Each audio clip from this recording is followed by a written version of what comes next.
আসসালামু আলাইকুম। সবাইকে স্বাগতম 10 মিনিট স্কুলের আজকে ম্যাথ ক্লাসে। আপনাদের সাথে আছি আমি নাফিদ ইসলাম এবং আজকে আমরা আলোচনা করব সম্ভাব্যতা নিয়ে। তো সম্ভাব্যতা বলতে আসলে আমরা বুঝি যে কনফিডেন্স লেভেলটা, মানে আমরা কোনো একটা কাজ করব বা কোনো একটা কাজ যে ঘটবে সেটার উপরে আমরা কতটুকু কনফিডেন্ট, অর্থাৎ আমাদের এই কনফিডেন্সটাই আমরা যদি ম্যাথমেটিক্যালি প্রকাশ করি সেটাই হচ্ছে আমার সম্ভাব্যতা। এখন এটাকে আমরা ম্যাথমেটিক্যালি প্রকাশ করিটা কিভাবে, যে ধরা যাক কোনো একটা ঘটনা ঘটবে, অনেকগুলো উপায় ঘটতে পারে। তো মোট যতগুলো উপায় ঘটবে সেটাকে ডিনোমিনেটরে রেখে বা হরে রেখে আমি যদি অনুকূল ঘটনা দিয়ে তার অনুপাতটা বের করি তাহলে হচ্ছে আমি সেটার সম্ভাবনাটা পেয়ে যাব। এখন এই যে এই ঘটনাগুলোকে আমরা আসলে কতগুলো ক্লাসিফিকেশনে বা কতগুলো প্রকারে ভাগ করতে পারি। তো সেই প্রকারগুলো কি কি চলুন তাহলে থেকে নেওয়া যাক। তো প্রথমে আসবে হচ্ছে স্বাধীন বা অনির্ভরশীল ঘটনা এবং এরপরে আসবে হচ্ছে আমার নির্ভরশীল ঘটনা। তো স্বাধীন ঘটনা বলতে বোঝায় যে দুইটা ঘটনার মধ্যে সম্পর্কটা এরকম থাকবে যে একটা ঘটার সাথে আর একটা ঘটার কোনো নির্ভরতা থাকবে না, তাহলে তারা হবে পরস্পর অনির্ভরশীল ঘটনা। যেমন আটারলি ইররেলেভেন্ট দুইটা কথা, যে ধরা যাক আপনি মগবাজার থেকে মালিবাগ যাবেন আর আপনার বাসার থেকে শাহজাহানপুর যাবে, তাহলে তারা যে দুইজন যাওয়া আসা করছে আপনারা কিন্তু কেউ কমিউনিকেট যদি না করেন তাহলে কিন্তু দুইটা র্যান্ডমলি ঘটবে। এই যে দুইটা ঘটনা ঘটলো এরা হচ্ছে দুইটা স্বাধীন ঘটনা। এবার আসি হচ্ছে নির্ভরশীল ঘটনার ক্ষেত্রে। তো যদি এরকম দুইটা ঘটনা হয় যে একটা ঘটার সম্ভাবনা আগে আর একটা ঘটার সম্ভাবনার উপর ডিপেন্ড করছে। তো ধরা যাক এরকম একটা উদাহরণ দেই যে আপনি মালিবাগ থেকে মগবাজার গেলেন আর আপনার বাসার থেকে কেউ একজন আগে মালিবাগে এসে আপনাকে একটা পার্সেল দিবে। তো সে আগে মালিবাগে আসবে, তারপর আপনাকে পার্সেল দিবে, তারপর আপনি মগবাজার যাবেন সেই পার্সেলটা নিয়ে। তো সে যদি সহি সালামতে আপনার কাছে পার্সেলটা দিতে না পারে তাহলে তো আপনি আপনার কাজটা শুরু করতে পারছেন না। এই ক্ষেত্রে তার আসার ঘটনাটা আর আপনার যাওয়ার ঘটনাটা কিন্তু ডিপেন্ডেন্ট, অর্থাৎ সেই ক্ষেত্রে এটা হচ্ছে নির্ভরশীল ঘটনা। আচ্ছা, এরপরটায় আসি। এরপরটা হচ্ছে বর্জনশীল ঘটনা বা বিচ্ছিন্ন ঘটনা আর অবর্জনশীল ঘটনা। অর্থাৎ কয়েকটা ঘটনার মধ্যে যদি সম্পর্কটা এমন হয় যে একটা যদি ঘটে যায় তাহলে বাকি আর একটাও ঘটবে না, তাহলে সেটা হচ্ছে পরস্পর বর্জনশীল ঘটনা। যেমন ধরা যাক আপনার কাছে হচ্ছে 200 টাকা আছে। এই 200 টাকা দিয়ে আপনি চাইলে 100 টাকা দামের দুইটা স্যান্ডউইচ খেতে পারেন, অথবা আপনি চাইলে 200 টাকা দামের একটা প্ল্যাটার খেতে পারেন, অথবা আপনি চাইলে এই 200 টাকার মধ্যে অনেকগুলা প্রাণ মিল্ক ক্যান্ডি বাসা গিয়ে নিয়ে যেতে পারেন। তো আপনার কাছে কিন্তু 200 টাকাই আছে, আপনি হয় এটা নিতে পারবেন, না হলে এটা নিতে পারবেন, না হলে এটা নিতে পারবেন। আপনি যদি এই 200 টাকা দিয়ে একটা প্ল্যাটার খেয়ে ফেলেন, ধরা যাক আপনি এই প্ল্যাটারটা খেয়ে ফেললেন, তাহলে কিন্তু আপনার কাছে আর 200 টাকা নাই। তখন কিন্তু আপনি এটাও নিতে পারবেন না, এটাও নিতে পারবেন না। এই যে এই তিনটা ঘটনা, এই তিনটা ঘটনা তার মানে কি যে কোনো একটা ঘটে বাকিগুলো ঘটা বাদ হয়ে যাচ্ছে, তাহলে এরা হচ্ছে পরস্পর বর্জনশীল ঘটনা। আচ্ছা, এবার আসি হচ্ছে অবর্জনশীল ঘটনার ক্ষেত্রে। যে দুইটা ঘটনার মধ্যে সম্পর্ক যদি এমন হয় যে একটা ঘটলে আর একটা ঘটতেও পারে, নাও পারে, তাহলে তারা হচ্ছে পরস্পর অবর্জনশীল ঘটনা। তো এই ক্ষেত্রে ব্যাপারটা এরকম হয় যে দুইটা ঘটনার মধ্যে একটা সাধারণ অংশ যদি থাকে তাহলেও তারা হচ্ছে একটা পরস্পর অবর্জনশীল ঘটনা হবে। যেমন একটা উদাহরণ দেই। তো ধরা যাক আপনার কাছে এখন 500 টাকা আছে, আপনি ঠিক করলেন যে 500 টাকা থেকে আপনি বেশি টাকা খরচ করবেন না, 100 টাকা খরচ করবেন। তো বাকি 400 টাকা কিন্তু আপনার কাছে এখনো রয়ে গেছে। তো আপনি 100 টাকা দিয়ে বিভিন্ন জিনিসপাতি কিনলেন, তো হঠাৎ করে আপনার মনে হলো যে একটা আহ সুন্দর কাপড় বা ড্রেস আপনি কিনতে চাইলেন। তো সেটা কিনতে গেলে আপনার বাজেট 100 টাকা ক্রস করবে। তো আপনি চাইলে কিন্তু 100 টাকা ক্রস করে সেটা কিনতেও পারেন, আবার না কিনে বাসায় চলে যেতে পারেন। তো আপনার বাসায় যাওয়া আর এটা কিনা, এটা হতেও পারে, নাও হতে পারে। আপনি সেটা কিনেও বাসায় যেতে পারেন, আবার এমনিতেও বাসায় চলে যেতে পারেন। তো আলটিমেটলি আপনি বাসায় যাচ্ছেনই, কিনেও যাচ্ছেন, না কিনেও যাচ্ছেন। এই কারণে এরা হচ্ছে পরস্পর অবর্জনশীল ঘটনা। আশা করি আপনার বুঝতে পারলাম ব্যাপারটা। ওকে, তাহলে আমরা কিছু জিনিস সিম্বল শিখে নেই। যে যদি দুইটা ঘটনা একসাথে ঘটে সেক্ষেত্রে আমরা হচ্ছে এই সাইনটা ইউজ করি, এটাকে আমরা বলি হচ্ছে ইন্টারসেকশন। তো ধরা যাক এ একটা ঘটনা আর বি একটা ঘটনা, এরা হচ্ছে একসাথে ঘটবে, তাহলে আমরা বলবো হচ্ছে এ ইন্টারসেকশন বি সেই ঘটনাটাকে।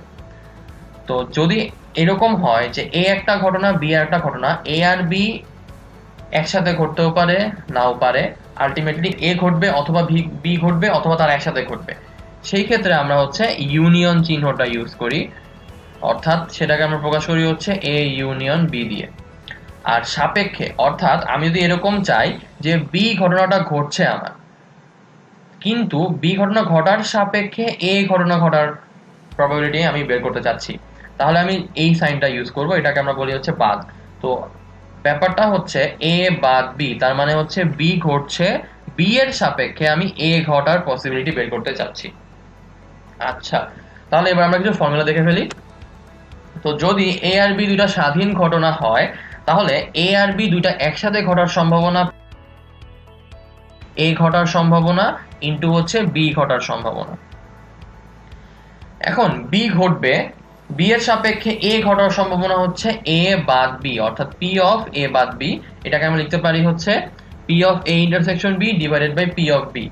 আবার এ ঘটবে সেটার সাপেক্ষে বি ঘটার সম্ভাবনা, তার মানে হচ্ছে আমি বের করতে চাচ্ছি পি অফ বি বাদ এ, সেটা হবে হচ্ছে P of A intersection B divided by যে নিচে যেটা আছে পি অফ এ, অর্থাৎ আমি যার সাপেক্ষে ঘটনাটা ঘটাইতে চাচ্ছি তাকে আমি নিচে রাখবো, আর উপরে হচ্ছে দুইটা ঘটনার সম্ভাবনাই দিয়ে দিব।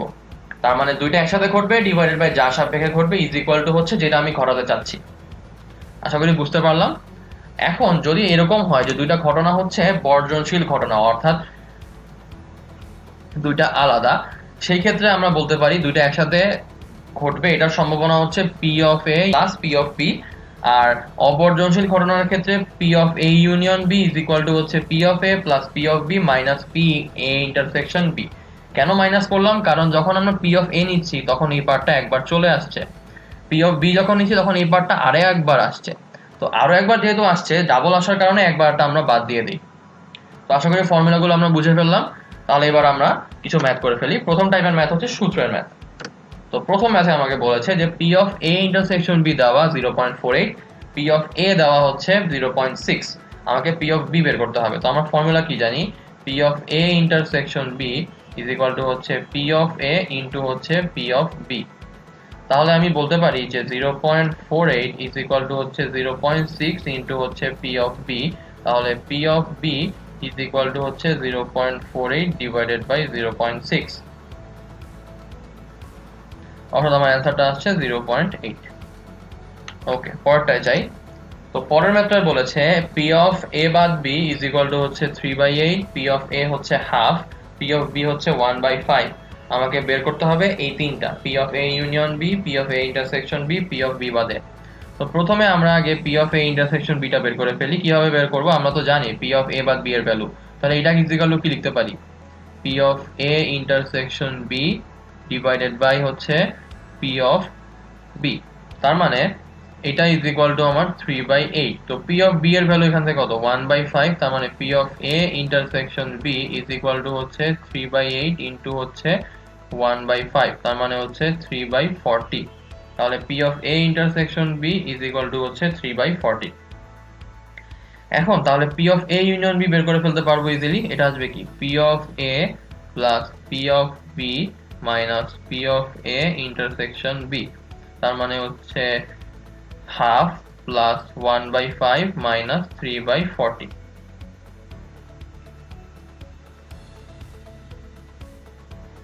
তাহলে আমার অ্যান্সারটা আসছে হচ্ছে 5/8। এবার আমি যদি পি অফ বি বাদে বের করি, তার মানে কি, বি ঘটার সম্ভাবনা সাপেক্ষে হচ্ছে এ ঘটতেছে, তার মানে হচ্ছে পি অফ বি বাদ এ ইজ ইকুয়াল টু হচ্ছে P of A intersection B divided by P of A, তার মানে হচ্ছে 3/40 ডিভাইডেড বাই হচ্ছে হাফ, তাহলে আমার আসবে হচ্ছে 3/20।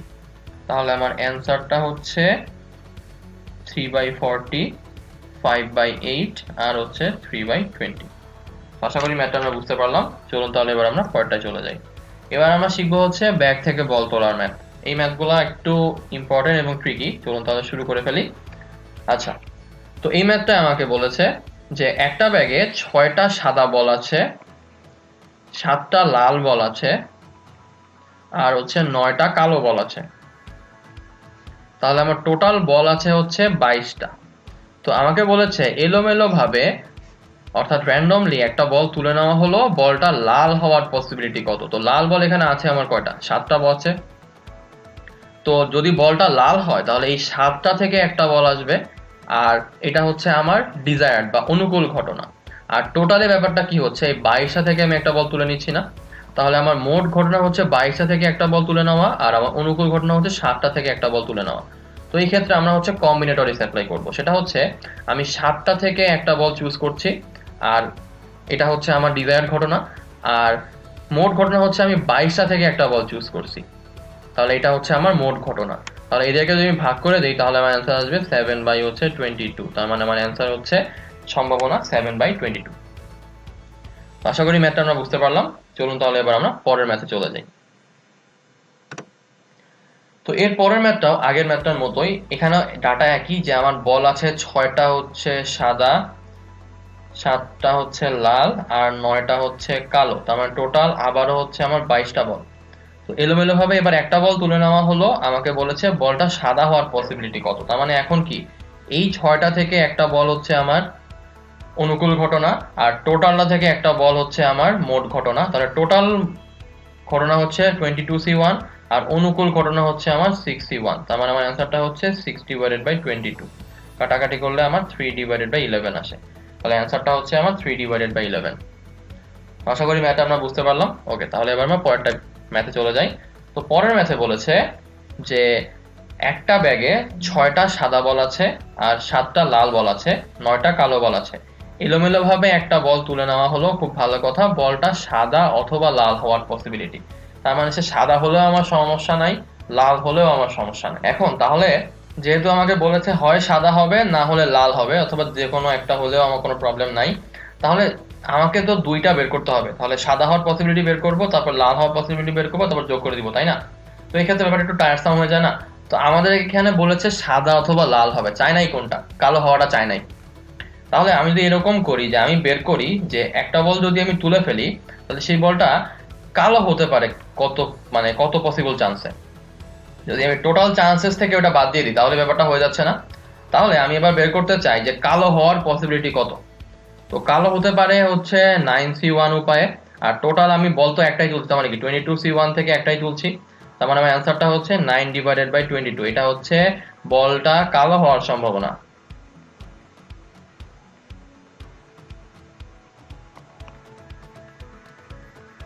ঠিক আছে?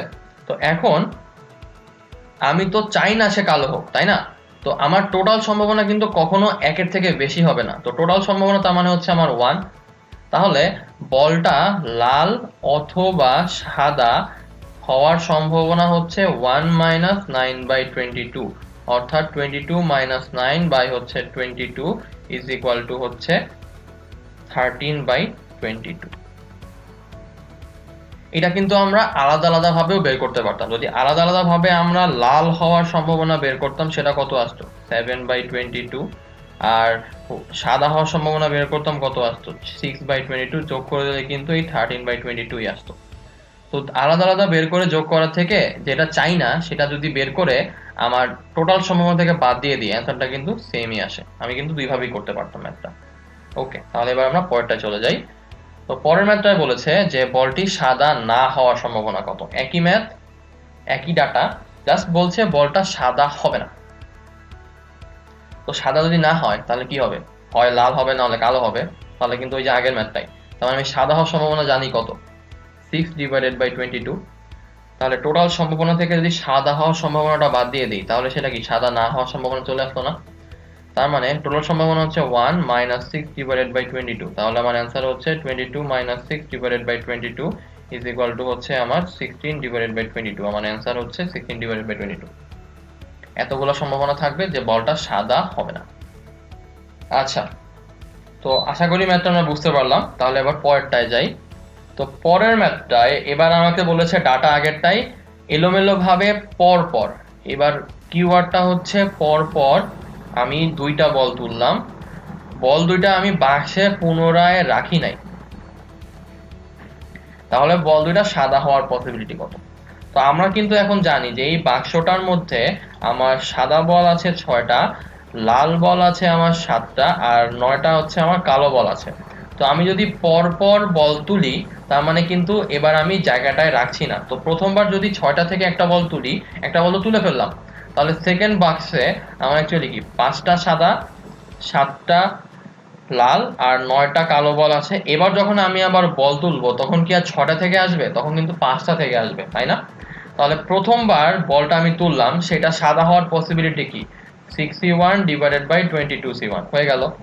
এবার আমি কিন্তু যেই বলটা সাদা হয়ে গেল সেটা কিন্তু আর জায়গায় রাখি নাই। তাহলে এখন আমি এই বাক্স থেকে তুলছি না। তাহলে এখন যদি আমি একটা বল তুলি তাহলে সেটা সাদা হওয়ার পসিবিলিটি কি 6c1 হবে? অবশ্যই না, সেটা হয়ে যাবে কি 5c1। এখন টোটাল থেকেও তো একটা বল কমে গেল, তাহলে তো আর 22c1 থাকছে না, তাহলে সেটা কি হয়ে যাবে 21c1।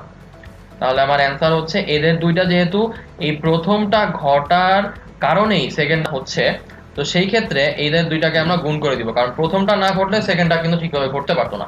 তাহলে আমার অ্যান্সার হচ্ছে 5 divided by 21 into 6 divided by 22। যদি কাটাকাটি করি, এটা আমার কাটাকাটি করলে 2 আসে, এটা কাটাকাটি করলে আমার 7 আসে, তার মানে হচ্ছে 10 আর 7 2 মানে 14 এর 4 1, 7 2 মানে 14 আর 1 15, তাহলে 154/10। যদি আরো কাটাকাটি করি তাহলে আমার আসে হচ্ছে 5 ডিভাইডেড বাই 77। এটা হচ্ছে আমার পসিবিলিটি। তো আশা করি ম্যাথটা আমরা বুঝতে পারলাম। তাহলে এবার আমরা পরেরটায় চলে যাই। তো পরেরটায় বলেছে যে একটা ব্যাগে 2টা সাদা আর 3টা কালো বল আছে। তাহলে একটা ব্যাগ নিয়ে নেই, এখানে হচ্ছে আমার 2টা সাদা আর 3টা হচ্ছে কালো বল, এবং অন্য আরেকটা ব্যাগে 3টা সাদা আর 4টা কালো বল আছে। তাহলে অন্য একটা ব্যাগ নিয়ে নিলাম যেখানে আমার হচ্ছে 3টা সাদা আর 4টা হচ্ছে কালো বল। এখন ব্যাগ দুইটা থেকে একটা করে বল তুলে নেওয়া হলো, বলগুলা একই রঙের হওয়ার পসিবিলিটি কত? ওকে, আচ্ছা, তাহলে এখান থেকে যদি আমি সাদা নেই তাহলে এখান থেকেও সাদা নিতে হবে, এখান থেকে যদি আমি কালো নেই তাহলে এখান থেকেও কালো নিতে হবে, তাই তো? তারপর এই দুইটা একসাথে করার সম্ভাবনা আমাকে বের করতে বলছে। তো তাহলে আমি ধরে নিচ্ছি প্রথমে হচ্ছে সাদাটা নিব। তো প্রথম বাক্স থেকে আমি একটা বল তুললাম, তো সেটা সাদা হওয়ার পসিবিলিটি কি? সাদা থেকে একটা আসবে, টোটাল থেকে একটা আসবে, তাহলে হচ্ছে 2c1 ডিভাইডেড বাই 5c1। দেন আমি সেকেন্ড বাক্স থেকে একটা বল তুলবো, সেটা সাদা হওয়ার সম্ভাবনা হচ্ছে 3c1 ডিভাইডেড বাই 7c1। তাহলে এরা যেহেতু বলছে যে একই রঙের হওয়ার সম্ভাবনা, তার মানে কি একটা একটার উপর ডিপেন্ড করবে না, গুণ করে দিব। এবার হচ্ছে আমি কালো হওয়ার সম্ভাবনাটা বের করতে চাই। তো কালো হওয়ার সম্ভাবনা প্রথম বক্সের জন্য কি আসবে? 3c1 divided by 5c1। সেকেন্ডটার জন্য আসবে 4c1 ডিভাইডেড বাই 7c1। তাহলে এটাকে যদি আমি এখন যোগ করে দেই তাহলে আমার অ্যান্সারটা চলে আসবে। তার মানে হচ্ছে 2/5 ইন্টু 3/7 প্লাস 3/5 ইন্টু 4/7। যদি যোগ করি তাহলে আমার আসে হচ্ছে 6 divided by 35 plus 12 divided by 35। তার মানে আমার আনসার 18 ডিভাইডেড বাই 35। ওকে, পরটা যাই। তো এবার সেম ম্যাথ আমাকে বললো হচ্ছে বলগুলা ভিন্ন রঙে হওয়ার পসিবিলিটি কত। তো যদি ভিন্ন রঙের হয় তার মানে কি আমি যদি প্রথম বাক্স থেকে সাদা তুলি, পরের বাক্স থেকে কি তুলবো? কালো তুলবো। অথবা প্রথম বাক্স থেকে যদি কালো তুলি, পরের বাক্স থেকে আমি সাদা তুলবো। তার মানে ব্যাপারটা কিন্তু আমাকে 4বার করতে হচ্ছে। তো এটা একটু হ্যাসেল হয়ে যায় না? তো যেহেতু আমার হ্যাসেলটা হয়েই যাচ্ছে, তাহলে আমি কিন্তু ব্যাপারটা এভাবে করতে পারি যে আমরা কিন্তু এখন জানি যে একই রঙের হওয়ার সম্ভাবনা হচ্ছে 18 ডিভাইডেড বাই 35। তাহলে একই রঙের যদি না হয়, ওখানে বল আছেই হচ্ছে 2টা, তাই না? তাহলে অবভিয়াসলি কি ভিন্ন রঙের হবে। তাহলে আমি যদি 1 এর থেকে বাদ দিয়ে দেই তাহলে কিন্তু আমার ভিন্ন রঙের হওয়ার পসিবিলিটিটা চলে আসছে। তাহলে আমার অ্যান্সারটা হচ্ছে 17/35। তো আশা করি ম্যাথটা আমরা বুঝতে পারলাম। চলুন তাহলে আবার আমরা পরেরটা চলে যাই। তো পরেরটায় বলেছে একটা ব্যাগে 4টা সাদা এবং 5টা লাল বল আছে, আর একটা ব্যাগে হচ্ছে 6টা সাদা ও 3টা লাল বল আছে। তাহলে প্রথম ব্যাগটা আমি নিলাম, এখানে হচ্ছে 4টা সাদা আর 5টা হচ্ছে লাল। সেকেন্ড ব্যাগটায় হচ্ছে 6টা সাদা আর 3টা হচ্ছে লাল। নিরপেক্ষভাবে ব্যাগ দুইটা থেকে একটা করে বল তুলে নেওয়া হলো, মানে প্রথম ব্যাগ থেকে একটা তুললো, সেকেন্ড ব্যাগ থেকে একটা তুললো। এখন যেই বল দুইটা সে তুললো সেই বল দুইটার মধ্যে অন্তত একটা লাল হওয়ার পসিবিলিটি আমাকে বের করতে হবে। তো এখানে কিওয়ার্ডটা হচ্ছে অন্তত, মানে মিনিমাম একটা, ম্যাক্সিমাম হলে কোনো প্রবলেম নাই। তার মানে ব্যাপারটা এরকম হতে পারে যে প্রথম বাক্স থেকে আমি লাল পেলাম আর সেকেন্ড বাক্স থেকে আমি সাদা পেলাম। প্রথম বাক্স থেকে আমি সাদা পেলাম, সেকেন্ড বাক্স থেকে আমি লাল পেলাম, প্রথম বাক্স থেকেও লাল পেলাম, সেকেন্ড বাক্স থেকেও লাল পেলাম। কিন্তু প্রথম বাক্স থেকে সাদা পেলাম, সেকেন্ড বাক্স থেকেও সাদা পেলাম, এইটা কিন্তু হবে না। তো এই তিনটা বের করে যোগ করার থেকে আমি একটা বের করে যদি একের থেকে বিয়োগ করে দেই, এটা ব্যাপারটা ইজি হবে না? তাহলে আমরা বের করি যে দুইটাই সাদা হবে। তাহলে প্রথম বাক্স থেকে একটা বল তুললে সেটা সাদা হওয়ার পসিবিলিটি কি? 4c1 divided by 9c1। R second বাক্স থেকে একটা বল তুললে সেটাও সাদা হওয়ার পসিবিলিটি কি? 6c1 divided by 9c1। তাহলে ব্যাগ দুইটা থেকে কিন্তু একটা একটা করে বল আমি তুলে ফেললাম। তো দুইটা বলই এখন সাদা হওয়ার সম্ভাবনা, সেটা হচ্ছে কি একটা একটার উপর ডিপেন্ডেন্ট, তার মানে গুণ করে দিব। এবার যদি আমি একের থেকে এদের গুণফলটাকে বাদ দিয়ে দেই, তাহলেই তো আমার অ্যান্সারটা চলে আসছে। তার মানে আমার অ্যান্সার হচ্ছে 1 মাইনাস 4/9 ইন্টু 6/9। কাটাকাটি যদি করি তাহলে আমার আসছে 2 বাই হচ্ছে 3। তার মানে এখানে আমার আসবে হচ্ছে 8 ডিভাইডেড বাই 27। এখানে 1 মাইনাস করব, তাহলে আমার আসবে হচ্ছে 19 ডিভাইডেড বাই 27। তাহলে অন্তত একটা লাল হওয়ার সম্ভাবনা হচ্ছে 19 ডিভাইডেড বাই 27। তো আশা করি এই ম্যাথটা আমরা বুঝতে পারলাম। এরই সঙ্গে ব্যাগ থেকে বল বের করার মোটামুটি সবগুলা টাইপই আমি কভার করে ফেলেছি। চলুন তাহলে এবার আমরা পরের টাইপে চলে যাই। পরের টাইপটা হচ্ছে সংখ্যার ধারণা। ওকে, তো সংখ্যার ধারণা দিয়ে কিভাবে আমরা সম্ভবত ম্যাথ করব, চলুন তাহলে দেখে নিই। তো এই ম্যাথটা আমাকে বলেছে 100 থেকে 999 পর্যন্ত সংখ্যাগুলো থেকে একটা সংখ্যা বাছাই করে নেওয়া হলো, সংখ্যাটা বিজোড় হওয়ার সম্ভাবনা কত? তো আমি যদি নর্মাল একটা ছোট স্যাম্পল সাইজ নেই 1 থেকে 10 এর মধ্যে, তাহলে আমি দেখতে পাচ্ছি 1 2 3 4 5 6 7 8 9 10। 10টা সংখ্যার মধ্যে আমার অর্ধেক আসলো বিজোড়, অর্ধেক আসলো হচ্ছে জোড়। তো আমি যদি সংখ্যাগুলো বাড়াই 11 থেকে 20ও নেই, তাহলে কিন্তু সেমই আসবে। অর্থাৎ আমি যতগুলাই সংখ্যা নেই না কেন, আমি যদি জোড় সংখ্যক সংখ্যা নেই, তাহলে অর্ধেক জোড় অর্ধেক বিজোড় আসবে। মানে আমি 50টা সংখ্যা নিলে আমার 25টা জোড় 25টা বিজোড় আসবে, 100টা নিলে 50 50 করে আসবে। তাহলে এখন আমাকে খেয়াল করতে হবে যে 100 থেকে 999 পর্যন্ত আসলে সংখ্যা আছে কতগুলো। তো 100 থেকে 999 পর্যন্ত সংখ্যা আমরা বের করতে পারি কিভাবে? এইটা থেকে আমি যদি 100 বাদ দিয়ে দেই তাহলে আমার সংখ্যার নাম্বারটা চলে আসবে। কিন্তু না, আমরা যখন কোনো সংখ্যা থেকে কোনো সংখ্যা বাদ দেই, আমরা কিন্তু এই সংখ্যাটাকে কাউন্টে নেই না। তাহলে এই সংখ্যা বাদে আমার সংখ্যা আছে হচ্ছে 899টা। তাহলে এই সংখ্যাটা সহ আমার সংখ্যা আছে কয়টা? 900টা। তাহলে এই 100 থেকে 999 পর্যন্ত আমার সংখ্যা আছে হচ্ছে 900। তাহলে এটার মধ্যে তাহলে বিজোড় সংখ্যা কয়টা থাকবে? অর্ধেক, 450টা। তাহলে আমার অনুকূল ঘটনা হচ্ছে 450, তাহলে আমার মোট ঘটনা হচ্ছে 900। তাহলে অ্যান্সার কাটাকাটি করলে 1/2, তার মানে হচ্ছে হাফ। তাহলে সংখ্যাটা বিজোড় হওয়ার সম্ভাবনা হচ্ছে 50%। তো আশা করি এই ম্যাথটা আমরা বুঝতে পারলাম। চলুন তাহলে এবার আমরা পরের ম্যাথে চলে যাই। তো পরের ম্যাথটায় বলেছে 100 থেকে 999 পর্যন্ত সংখ্যাগুলো আমাকে বের করতে হবে, যেখানে একটা র্যান্ডমলি সংখ্যা আমি চুজ করব, সেই সংখ্যাটার প্রত্যেকটা অঙ্ক সহ ওই সংখ্যাটাও বিজোড় হবে। তার মানে আমাকে বলতে যাচ্ছে, ধরা যাক আমি একটা সংখ্যা নেই যে 893, এটা তো বিজোড় সংখ্যা, কিন্তু এটা কিন্তু এলিজিবল না, কারণ এখানে একটা অঙ্ক হয়ে গেছে জোড়।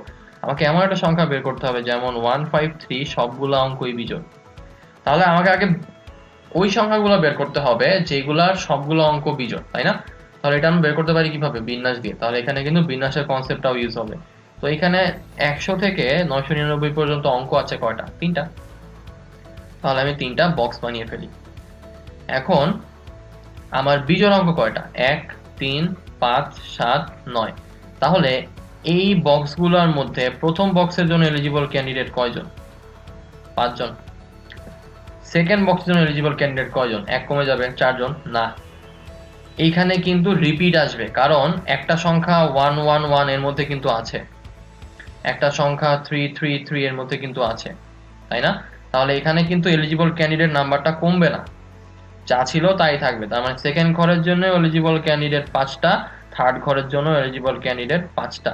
তাহলে আমার অ্যান্সার হচ্ছে 125টা সংখ্যা আমি পাবো এই 100 থেকে 999 পর্যন্ত, যাদের সবগুলো অঙ্কই হচ্ছে বিজোড়। তাহলে আমার অনুকূল ঘটনা হচ্ছে 125। এখন 100 থেকে 999 পর্যন্ত মোট অঙ্ক কয়টা আছে? কত ম্যাথেই বের করলাম, কয়টা? 899 যোগ হচ্ছে 1 অর্থাৎ 900টা। তাহলে মোট ঘটনা 900, অনুকূল ঘটনা 125, তাহলে সম্ভাবনা 125 ডিভাইডেড বাই 900। আশা করি ম্যাথটা আমরা বুঝতে পারলাম। চলুন তাহলে আমরা পরেরটায় চলে যাই। তো পরের ম্যাথটায় আমাকে বলেছে যে 30 থেকে 40 পর্যন্ত যে সংখ্যাগুলো আছে তার মধ্যে থেকে আমি হচ্ছে একটা সংখ্যা বাছাই করব, সংখ্যাটা এবার 5-এর গুণিতক হতে হবে। তো 5-এর গুণিতক যে সংখ্যাগুলো হয় তার লাস্টে হয় 0 থাকে, না হলে হচ্ছে 5 থাকে। তো 30 থেকে 40-এর মধ্যে সংখ্যাগুলো কি কি আছে? 30, 35 আর হচ্ছে 40। তাহলে অনুকূল ঘটনা হচ্ছে 3টা। 30 থেকে 40 পর্যন্ত আমার সংখ্যা কয়টা? 10টা? না, 10টা যদি গুণি তাহলে কিন্তু আমি 30টাকে হিসাবে আনি না। তাহলে আমাকে 30টাকে হিসাবে নিয়ে যদি করতে চাই তাহলে 10 যোগ 1 অর্থাৎ 11টা সংখ্যা হবে। তাহলে আমার 5-এর গুণিতক হওয়ার সম্ভাবনা হচ্ছে অনুকূল ঘটনা 3টা, মোট ঘটনা 11টা। তাহলে অ্যান্সার হচ্ছে 3 ডিভাইডেড বাই 11। ওকে, পরেরটায় যাই। পরের ম্যাথটায় বলেছে 30 থেকে 40 পর্যন্ত সংখ্যাগুলো থেকে একটা সংখ্যা বাছাই করব, সংখ্যাটা এবার মৌলিক হওয়ার পসিবিলিটি বের করতে হবে। তো 30 থেকে 40-এর মধ্যে মৌলিক সংখ্যা কয়টা আছে? 31 আর হচ্ছে 37, অর্থাৎ 2টা মৌলিক সংখ্যা। তো 30 থেকে 40-এর মধ্যে মোট অঙ্ক কয়টা? 11টা, সরি সংখ্যা কয়টা? 11টা। তাহলে অনুকূল ঘটনা 2, মোট ঘটনা 11, অ্যান্সার হচ্ছে 2 ডিভাইডেড বাই 11। ওকে, তাহলে ম্যাথটা আমরা বুঝতে পারলাম। চলুন তাহলে এবার পরেরটায় চলে যাই। তো এইবার আমাকে বলেছে যে 30 থেকে 40 পর্যন্ত সংখ্যাগুলো আমি নিব, কিন্তু এবার শর্ত হচ্ছে 2টাই হতে হবে, মৌলিকও হইতে হবে, 5-এর গুণিতকও হতে হবে। সংখ্যাটা মৌলিক এবং 5-এর গুণিতক হওয়ার সম্ভাবনা কত? তাহলে মৌলিক সংখ্যা আছে কি? 31 আর হচ্ছে 37, 5-এর গুণিতক আছে হচ্ছে 30, 35 আর হচ্ছে 40। তো কোনোটা কি এখানে কোইনসাইড করে? না। তাহলে আমার পসিবল ঘটনা অ্যাকচুয়ালি কয়টা? 0টা। তাহলে পসিবিলিটি হচ্ছে 0 ডিভাইডেড বাই 11 মানে 0%। কিন্তু যদি এখানে ও না দিত, মানে এই জায়গাটায় মৌলিক ও 5-এর গুণিতক না দিয়ে যদি বলতো মৌলিক অথবা 5-এর গুণিতক, তাহলে কিন্তু সিনারিও পাল্টা যেত। অথবা মানে মৌলিককে হতে পারে, 5-এর গুণিতকও হতে পারে, অথবা দুইটাই হতে পারে। তার মানে কি 3টা কেস এখানে, মৌলিকও হতে পারে, 5-এর গুণিতকও হতে পারে, দুইটাই হতে পারে। তো দুইটাই না হয় হইলো না, কিন্তু মৌলিক আর 5-এর গুণিতক তো আছে, তাই না? তাহলে অ্যান্সার আমার কি আসবে তখন? তখন আমার অ্যান্সার আসবে হচ্ছে মৌলিক হওয়ার সম্ভাবনা 2 ডিভাইডেড বাই 11 প্লাস 5-এর গুণিতক হওয়ার সম্ভাবনা 3 ডিভাইডেড বাই 11 মাইনাস দুইটাই হওয়ার সম্ভাবনা 0 ডিভাইডেড বাই 11। তাহলে আমার অ্যান্সার আসবে হচ্ছে 5 ডিভাইডেড বাই 11, যদি শুধুমাত্র এখানে অথবা দিতাম ও এর জায়গায়। আশা করি ম্যাথটা আমরা বুঝতে পারলাম। চলুন তাহলে এবার আমরা পরেরটায় চলে যাই। তো এইবারের ম্যাথগুলো হচ্ছে মিসেলেনিয়াস, মানে একটা র্যান্ডম সিনারিও আমাকে দিয়ে এবার হচ্ছে আমাকে সম্ভাবনা বের করতে বলবে। তো এখানে বলেছে আবহাওয়া অধিদপ্তরের 2015 সালের রিপোর্ট অনুযায়ী জুলাই মাসের দ্বিতীয় সপ্তাহে মোট 5 দিন বৃষ্টি হয়েছে। এক সপ্তাহে দিন কয়টা? 7টা, তার মধ্যে কিন্তু 5 দিনই বৃষ্টি হয়েছে। তো আমাকে বলেছে ওই সপ্তাহের বুধবার বৃষ্টি না হওয়ার পসিবিলিটি কত? তো একটা সপ্তাহে বৃষ্টি হওয়ার পসিবিলিটি কত? 5/7 এখানে বলেই দিল। তাহলে বৃষ্টি না হওয়ার পসিবিলিটি কি? টোটাল সম্ভাবনা মাইনাস হচ্ছে 5/7, অর্থাৎ অ্যান্সার হচ্ছে আমার 2/7। ওকে, চলুন তাহলে পরেরটায় যাই। তো পরেরটায় বলেছে অর্থমন্ত্রী এবং অর্থ সচিব সহ মোট 10 জন একটা গোল টেবিল বৈঠকে বসবেন। খুব ভালো। এখন বৈঠকে মন্ত্রী এবং সচিবের পাশাপাশি বসার সম্ভাবনা কত? আচ্ছা, ম্যাথটা কিন্তু interesting. First of all goal table বৈঠক, তো গোল টেবিল বৈঠকে বসার পসিবিলিটি আমরা কি এমনি বের করতে পারবো? না, এখানে কিন্তু ওই যে চক্রফার সমাবেশ অর্থাৎ বিন্যাসের কনসেপ্ট আমাকে ইউজ করতে হবে। তো একটা গোল টেবিল যদি আমাকে বসতে হয়, মানুষ মোট হচ্ছে 10 জন, তাই না? তো 10 জনের মধ্যে যদি গোল টেবিলে বসতে হয় তারা কত উপায়ে বসতে পারে? 10 মাইনাস 1 অর্থাৎ হচ্ছে 9, তার মানে অ্যান্সারটা হচ্ছে 9 ফ্যাক্টোরিয়াল উপায়ে বসতে পারবে। তো আমার পসিবল ঘটনা হচ্ছে 9 ফ্যাক্টোরিয়াল। এখন বৈঠকে মন্ত্রী এবং সচিবের পাশাপাশি বসবে, তাই না? তো মন্ত্রী এবং সচিবকে যদি পাশাপাশি বসায় দেই, তাহলে মন্ত্রী আর সচিবকে আমি একটা জোড়া করে ফেলছি, অর্থাৎ এখানে বসবে মন্ত্রী, এখানে বসবে সচিব, এই জোড়াটাই একবার একবার করে ঘুরবে। তাহলে আমার মানুষকে আরো একজন কমে গেল না? তাহলে পসিবল ঘটনা আমার হচ্ছে কয়টা? 9 মাইনাস 1 অর্থাৎ 8টা। তার মানে আমার পসিবল ঘটনা হচ্ছে 8 ফ্যাক্টোরিয়াল, অর্থাৎ আমার অ্যান্সারটা হচ্ছে 8 ফ্যাক্টোরিয়াল ডিভাইডেড বাই 9 ফ্যাক্টোরিয়াল। তাহলে আমার অ্যাকচুয়াল অ্যান্সারটা হচ্ছে 1/9। মানে এতগুলা পসিবল কেস হবে যদি অর্থমন্ত্রী আর হচ্ছে সচিব পাশাপাশি বসতে চায়। তো আশা করি ম্যাথ আমরা বুঝতে পেরেছি। এরই সঙ্গে সম্ভাব্যতার ক্লাস আমরা এখানে সমাপ্তি ঘোষণা করছি। মোটামুটি যে টপিকগুলো আমি কভার করেছি আপনারা আশা করি সেগুলো খুব ভালোভাবেই বুঝতে পেরেছেন। আমি ট্রাই করেছি যাতে করে মোটামুটি পরীক্ষায় আসার মতো যে কোশ্চেনগুলো এসেছে গত বছর সবগুলোকে একটু একটু করে টাচ করে আপনাদের দেখিয়ে দিতে। আশা করি আপনারা ম্যাথগুলো বুঝেছেন। তো পরবর্তী ক্লাসে আমাদের পুনরায় দেখা হবে। সেই পর্যন্ত সকলের সুস্থতা কামনা করে আমি নাফিজ ইসলাম আপনার থেকে আজকে এখানে বিদায় নিচ্ছি। ধন্যবাদ।